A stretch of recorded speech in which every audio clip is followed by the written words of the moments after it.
hear what you say. My name is Dami. I'm a guitar player, sound engineer, and everything in between. And on this channel, I do gear reviews, sound suggestions. I give tips on modelers, tube amps, home recording, everything music basically. I'm a guitar player, so that will always be at the core of the content that I put out there. So if that's your thing, you can consider subscribing. And yeah, let's move straight to today's sound. I've been a student of the guitar tone, and I will forever be a student of guitar tones. I love hearing great tones and the way that people arrange their music, the way they stack guitar equipment, either be pedals, be reverbs, be amplifiers, be speakers. The way they put things together and make it sound awesome has always fascinated me, and that's what birthed this YouTube channel in the first place. So the last video that I did with my pedalboard, and I got a few comments, a few questions about what I put together and how I did put them together. One amazing thing about recording guitars, either be at home or in a professional settings, is the fact that you know that anything goes. Like, I've seen guitar players that will set up a very unconventional setup, basically. Like, it's not something that you're used to, most likely not the type of setup that you're used to as a musician. Either having your delay before the amp or after the amp, or having a reverb after the amp, or having an overdrive pedal set up to be a boost pedal by turning off the drive and just increasing the volume, so then you have a clean boost, which is how I use my OCD pedal. Or just finding a creative way of reusing your pedal, and I just want to share one of those reasons with you guys. I tend to gear towards more modeling amps because of the type of gig I play and for the convenience of it. It doesn't make me a tube snob, it doesn't make me a modular snob or anything.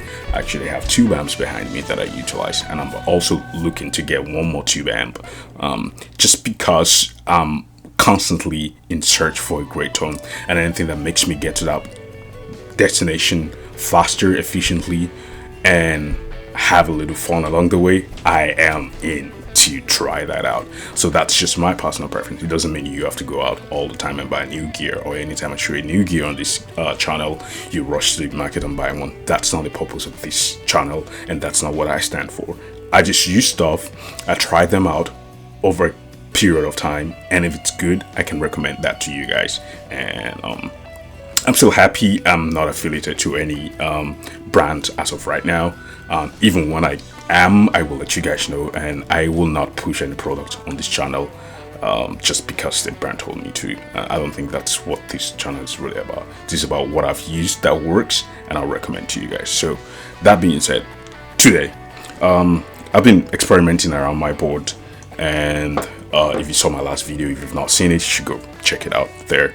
There are two new pedals on my board. Number one, it's the Stramon Big Sky, the new version, and also the new JHS hard drive pedal. And I've been experimenting with those two for the last couple of weeks, and I just like the way they respond. I love the Big Sky, the new algorithms, they're great. The cab filter is amazing. I've actually turned off my cab on my HX stomp and just use the cab filter, and it sounds really amazing. You have three options and they all sound great. So if that's something you're looking into, the older version also has, but the newer version has a few more options compared to the old one. So that's something to look out for. And if that kind of fits your lifestyle and you want to free some blocks up on your HX stomp or something, you have a Big Sky, that's a very good option. So one of the things that left my old pedal board was this guy, the Twin 12 from JHS, and that got replaced by the hard drive pedal, being the fact that that is a little bit more versatile. What this is an amp in a box, and I have been experimenting with this, and the intro that you heard was just this going into my universal audio aux box. So I'm basically using this as an amp, and then using the speaker emulation from that, using the line in, which I did a mode on, which I'll leave a video here also. The aux box is actually meant to take only speaker out from your amps. It's not actually meant for like a line input like you have on these pedals. With the mode that I did, it actually has a line in input embedded on board, and I actually took it to my good friends at Fuchs Audio to kind of, do the mod thing, the DDI thing, and now I can literally just put like a amp pedal and use the speaker emulation that is in the Universal Audio and get amazing tones. And that is what I've been experimenting with, and boy, would you believe I actually have not heard that sound and that feel in a while, and it's worth trying. And that's something that I love about the music. Like, do not stop experimenting with stuff, and that's the whole purpose of this video, the fact that I can experiment and still get good result. So instead of going out and buying new stuff, just find a different way of using what you already have to get amazing tone. I know gear paralysis, it's a real thing, and we're being bombarded daily, weekly, monthly with new gears every day. And what these new gears, don't get me wrong, there are new amazing gears out there that are extremely useful and are worth spending a couple of bucks on getting. But if your search is basically to get a better guitar tone or something new or something fresh to work with, try moving stuff around that you already have already. And this is not in no way saying, hey, don't buy new gears or don't get. I'm just saying, before you go and spend cough up money to buy new things, try moving stuff around a little bit. And in my case, it actually worked. Moving stuff around a little bit made me discover or rediscover love for. I was actually going to release this out on Reverb, but I think I'm just going to keep it. So basically what I have here is just my JHS pedal going into that new line input that was molded in. Usually this would not be possible without this mod, but I'm glad I added that mod so I can have a line input from a pedal go straight into the Universal Audio aux. And I'm just gonna plug my guitar to the Twin 12 pedal and pick up a cab model within the Universal Audio aux application, and go ready to go. I'm doing this not knowing what to expect. I'm not expecting anything. I'm just curious to hear how this sounds on my guitar, or how my guitar sounds through this using the cab simulation and just using the Twin 12 as an amp. And that should be fun, right?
Here's my conclusion. The whole idea of me creating content like this is not for you to get up and go buy another gear, like I mentioned earlier. This is about using what you already have to create new tones. Because we're musicians, we're always in search for something new and something more exciting. And this is a low cost way, or even no cost way, of you experimenting with what you already own in your studio and getting new sound. Now, the sound that I got from my guitar today, it's new to me. It's fresh. I am inspired to play more, to do something else, to experiment with this new tone that I found, to record more, either on a client's project, on a personal project. I can expand based on what I've heard today, and I can start using that when I need a new tone or a breakup tone that I'm not quite used to, or just something fresh to start afresh. Sounds like a cool. I should put that on a t-shirt. Something fresh to start afresh. So I hope this encourages you to keep exploring and keep utilizing the things that you already own in your studio. Either be a cab sim, a real amp, or a guitar pedal, or any piece of gear. Universal Audio is paired with an application which is quite useful. Not the best app interface, but then I'm able to add a few features in between my guitar rigs. The delay and the reverb and all that compression that you heard from that guitar tone is straight from the aux box, and me adding that line inputs just expanded the old creativity that is embedded in that piece of gear. And so far, I love it, and I hope you find something around your studio as well that you can unlock and start using it to create better content or create better workflow for your own music career. And that's the whole point of this video. So if you like this, you can subscribe or share with someone that will enjoy getting on journeys like this with me. My name is Dami, and don't stop creating.